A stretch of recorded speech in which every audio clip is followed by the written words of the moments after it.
اولیاء کا تو مقام یہ ہے امام الانبیاء کے غلاموں کہ تین بھائی تھے حضرت ربیع بن حراش، حضرت ربیع بن حراش اور ایک اور تھے ان کے بھائی، اور تینوں بھائی اتنے متقی اور پرہیزگار تھے، اللہ کے ولی تھے۔ تینوں نے قسم کھا رکھی تھی کہ جب تک ہمیں یہ یقین نہ ہو کہ ہم جنتی ہیں تو ہم پہ ہنسنا حرام۔ وہ لوگوں کو کہا کرتے تھے اگر جہنم جانا ہے تو ہنسنا کیسا؟ تقوی اتنا تھا کہ اگر دوزخ میں جلنا ہے تو پھر ہنسنا کیسا؟ قسم کھا رکھی تھی جب تک ہمیں معلوم اور یقین نہ ہو کہ ہم جنت جائیں گے ہم نہیں ہنسیں گے، ہنسنا حرام ہم پہ۔ اور محدثین لکھتے ہیں کہ کسی نے انہیں زندگی میں ہنستے نہیں دیکھا،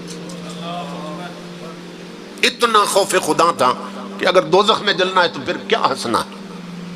ایک بزرگ تھے اللہ کے ولی، تو راہ چلتے ہوئے ان سے کوئی پوچھ لیتا نا سلام دعا کے بعد، حضرت حال کیسے ہیں آپ کے؟ تو ہمیشہ جواب یہ دیتے اگر جہنم سے بچ گیا تو سب خیریت، اگر دوزخ سے بچ گیا تو سب خیریت۔ یہ ہم ہیں جو جہنم کو بھولے ہوئے ہیں، یہ ہم ہیں جو دوزخ کو بھلائے بیٹھے۔ تو وہ تین بھائی زندگی بھر نہیں ہنسے، اور محدثین علماء بیان کرتے ہیں ان کے زمانے کے، وہ کہتے ہیں زندگی میں تو انہیں ہنستے نہیں دیکھا، مگر عجیب بات کہ اپنے اپنے وقت پر جب تینوں بھائی فوت ہوئے تو ہم انہیں تختے پہ لٹا کے غسل دے رہے تھے اور وہ ہنستے جا رہے تھے۔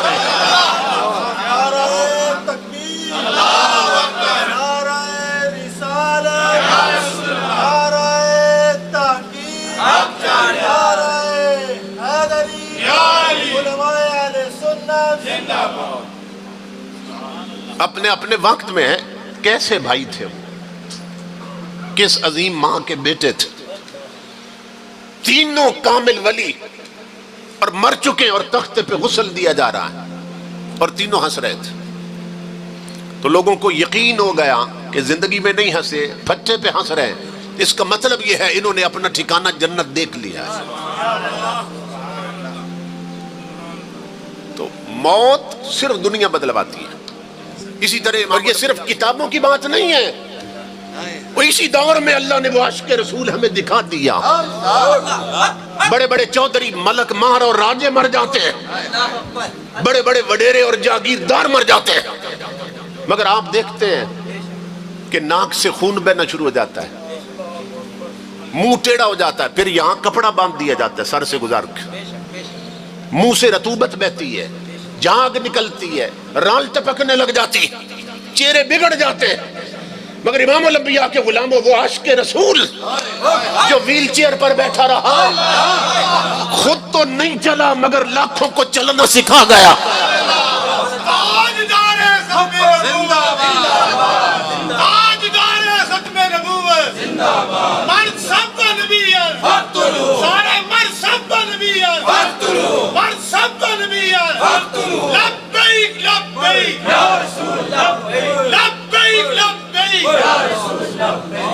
بابا خادم رضوی تیری عظمت کو سلام، بابا خادم رضوی تیری عظمت کو سلام۔ بڑے بڑے مر جاتے ہیں، منہ ٹیڑھے ہو جاتے ہیں، ناک میں روئی ٹھونس دی جاتی ہے کیونکہ خون بہنے لگ جاتا ہے، بلیڈنگ ہوتی ہے، مگر امام الانبیاء کے غلاموں وہ عاشق رسول اور جو جیا تو رسول کے لیے اور مرا تو رسول کے لیے، اس کا جنازہ 3 دن میت پڑی رہی، اور تیسرے دن جب جسد خاکی اٹھا تو کروڑوں لوگوں نے دیکھا کہ آج بھی اس عاشق رسول کا چہرہ گلاب اور موتیے کو شرما رہا تھا۔ تو بتایا جا رہا ہے کہ یہ وہ لوگ ہیں جن کے لیے موت تحفہ بن جاتی، یہ وہ لوگ ہیں جن کے لیے موت تحفہ بنتی۔ اسی طرح امام الانبیاء کے غلاموں حضرت امام محمد رحمت اللہ تعالیٰ، یہ امام اعظم کے شاگرد ہیں، احناف حنفیوں کے امام،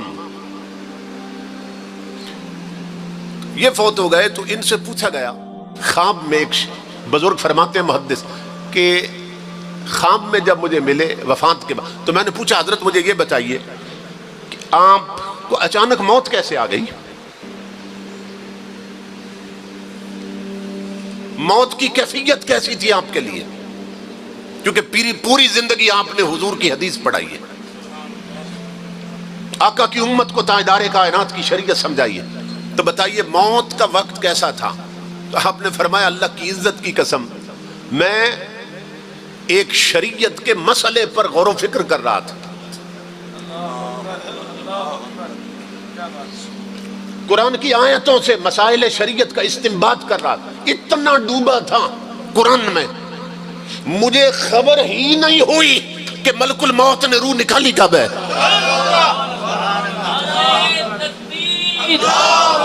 نعرہ رسالت، نعرہ حیدری. اور جب مجھے تختے پہ غسل دے رہے تھے اس وقت اس مسئلے سے میری توجہ ہٹی. اس مسئلے سے، اس آیت سے جس سے استنباط کر رہا تھا مسائل، اس وقت توجہ ہٹی جب تختے پہ غسل دے رہے تھے. تو میں نے یہ دیکھا کہ میں تو خود نہ آیا کرتا تھا، مجھے کیوں نہ لایا جا رہا ہے. تو اس وقت پتا چلا میں تو مر چکا ہوں. اسی لیے علامہ اقبال کہتا ہے فنا کیسی، اللہ کے یاروں کے لیے، رب کے پیاروں کے لیے فنا کیسی، بقا کیسی جب اس کے آشنا ٹھہرے. کبھی اس گھر میں آ نکلے، کبھی اس گھر میں جا ٹھہرے.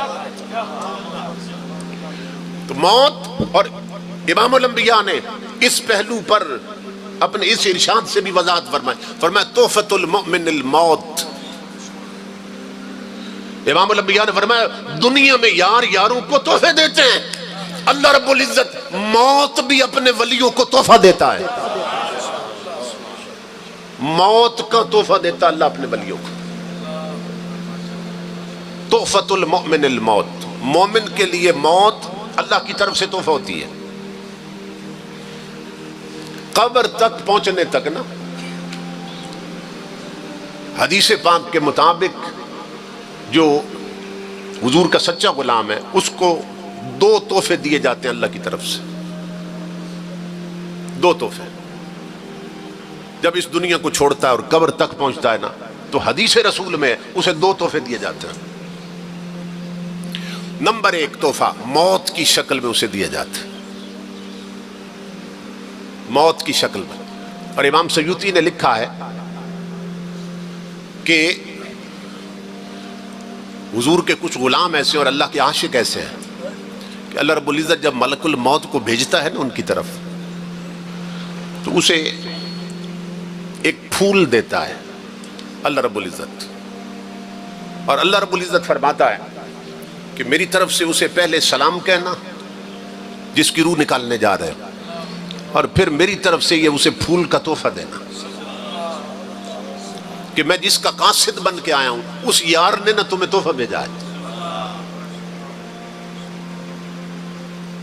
امام الانبیاء کے غلاموں، وہ جب تحفہ لیتا ہے، رب کا عاشق ہے کہ میرے محبوب نے مجھے تحفہ بھیجا اور پھول کا تحفہ بھیجا ہے، تو ملک الموت اسے دکھاتے ہیں پھول کا تحفہ، یہ تیرے محبوب نے تیرے لیے تحفہ بھیجا ہے.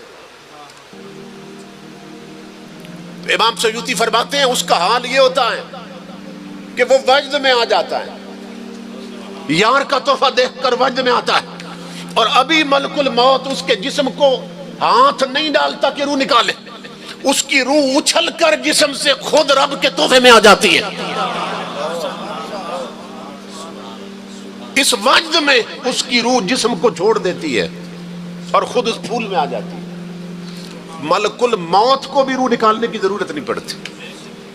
تو بعض کے ساتھ تو یہ ہوتا ہے، اسی لیے حضور نے مثال دی کہ بعض حضور کے عاشق ہے مومن، اللہ رب العزت ان صاحبزاد گان کا سایہ اہل سنت کے سروں پہ دراز فرمائے. تو یہ ہوتا ہے. اور کچھ ایسے ہیں کہ 6 مہینے ایڑیاں رگڑتے ہیں مگر روح نہیں نکلتی. کیوں؟ اس لیے کہ سب کا کردار ایک جیسا نہیں ہوتا. تو جب سیرت اور کردار ایک جیسا نہیں ہے تو پھر موت بھی ایک جیسی نہیں ہوتی.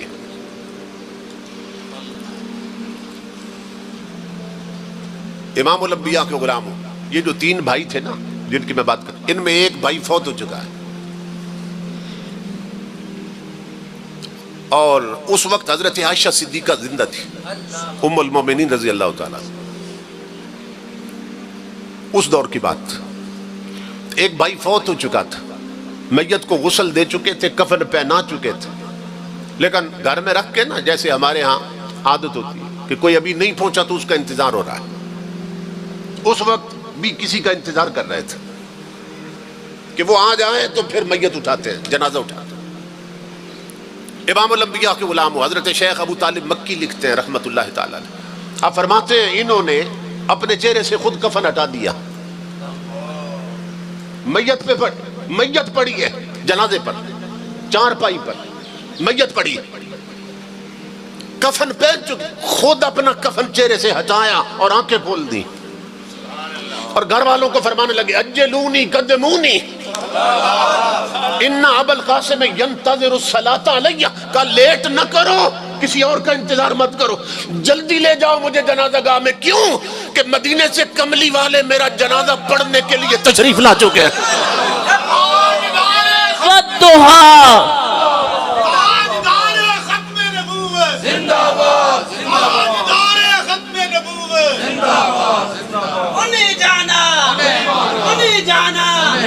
انہیں جانا جب تک سورج چاند رہے گا دلی تیرا نام رہے گا، جب تک سورج چاند رہے گا۔ کہا تم کسی اور کا انتظار مت کرو، جنازہ گاہ میں محمد عربی صلی اللہ علیہ وسلم میرا جنازہ پڑھنے کے لیے تشریف لا چکے ہیں۔ یہ صورتحال، یہ وہ لوگ ہیں جن کے لیے موت تحفہ بنتی ہے۔